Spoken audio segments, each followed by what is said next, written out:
তাড়াতাড়ি নাও, আমি স্নান করতে যাবো। কি গো, জানলা দিয়ে তো কে মুখ বাড়ালো? ও ঘরে তো বাবা থাকে, কেউ কি মারবে? ঠিক আছে, তুমি পর্দা টেনে দাও। বাবা পর্দাটা টেনে দিল রে। এই পরে হবে, আমি এখন স্নান করতে যাচ্ছি।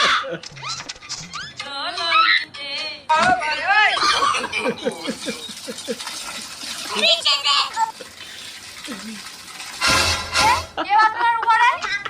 আমি গো বৌমা, কেন? গাছে একটা পেয়ারা পেকেছে তাই পাড়তে উঠেছি। বাথরুমের ছাদ নেই, আপনি উপরে থাকলে আমি স্নান করবো কি করে? কোনো সমস্যা নেই বৌমা, তুমি স্নান করো। ওই গো, বেরিয়ে এসো তো। কি হয়েছে ময়না? দেখো না, আমি স্নান করছি, তোমার বাবা বাথরুমের উপরে উঠে দেখছে। কই? এক্ষুনি তো ছিল, কোথায় গেল? তোমার সমস্যাটা কি বলো তো? তুমি কি আমার বাবাকে তাড়াতে চাইছো? তুমি আমাকে অবিশ্বাস করছো? আরে চুপ করো, বাবা শুনতে পেলে খারাপ ভাববে। আমি ক্লাবে যাচ্ছি। रुको जरा। বাবা আজকের মতো বাল বেঁচে